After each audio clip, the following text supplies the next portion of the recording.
बरसों पहले वृंदावन के पास एक छोटा सा गांव था। गांव के छोर पर एक वृद्ध ब्राह्मण रहते थे, जिनका नाम था माधव दास। उनके पास कुछ नहीं था, न संतान न संपत्ति, लेकिन उनके जीवन का सबसे कीमती हिस्सा था एक मिट्टी की बंसी और भगवान श्री कृष्ण में अटूट प्रेम। हर सुबह वह उठते, मुरली को हाथ में लेते और कहते, कन्हैया, आज तो आजा, तेरे बिना कुछ अच्छा नहीं लगता। वह अपने छोटे से मंदिर में श्री कृष्ण की मूर्ति के आगे बैठते, भजन गाते और बंसी बजाते। गांव वाले उन्हें पागल समझते थे। कोई कहता बूढ़ा बावला हो गया है, कोई हंस देता, लेकिन माधव दास मुस्कुराता और कहता, तुम जिसे पत्थर समझते हो उसमें मेरी जान बसती है।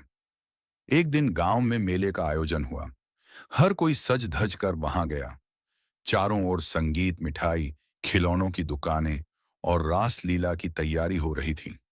माधव दास भी वहां पहुंचा, लेकिन अपनी मुरली के साथ। वह एक किनारे बैठा, आंखें मूंद कर भगवान को याद करता रहा। उसी समय मेले के बीच एक बच्चा खो गया। वह रोता चिल्लाता इधर उधर भाग रहा था। किसी को कुछ समझ नहीं आ रहा था। भीड़ बढ़ती जा रही थी। अचानक भीड़ में एक मधुर बांसुरी की धुन गूंजी। रोते हुए बच्चे ने उस धुन की ओर देखा और उसकी ओर बढ़ चला। कुछ ही पलों में वह बच्चा अपनी मां से मिल गया। लोग उस बूढ़े को देखने लगे जिसने मुरली बजाई थी, माधव दास। एक व्यक्ति ने पूछा, ये बंसी कहां से सीखी तूने? माधव दास ने हंसते हुए कहा, ये मैंने नहीं बजाई, ये तो मेरे कान्हा की कृपा है। सबने हंस दिया। लेकिन उस रात एक चमत्कार हुआ। माधव दास मंदिर में बैठा, आंखें मूंद कर श्री कृष्ण को पुकार रहा था। उसने कहा, कन्हैया, सब कहते हैं तू बस कहानी है, पर तू मेरे लिए सच्चा है। अगर तुझ में जान है तो एक बार आजा। आज ना सही, पर मेरी आंखें बंद होने से पहले। उसकी आंखों से आंसू बह रहे थे, हाथों में मुरली कांप रही थी। तभी हवा चलने लगी, दीपक की लौ कांपने लगी, और जैसे ही माधवदास ने आंखें खोली, वहां एक नन्हा बालक खड़ा था, सिर पर मोरपंख, हाथ में बांसुरी।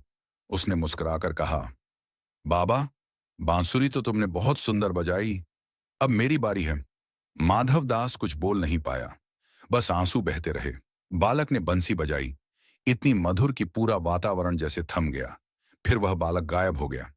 सुबह गांव वाले आए तो देखा, माधवदास उसी मुद्रा में बैठा है, लेकिन अब उसकी सांसें थम चुकी थीं। चेहरे पर मुस्कान थी, आंखें बंद थीं और मुरली उसके हाथ में थी। लोगों ने पहली बार महसूस किया, भक्ति अगर सच्ची हो तो भगवान सच में प्रकट हो सकते हैं। अब वहां एक छोटा सा मंदिर बन गया, जहां दीवार पर लिखा है, जहां प्रेम है वहां कृष्ण है, और जहां कृष्ण है वहां राधा रानी बसती हैं। राधे राधे।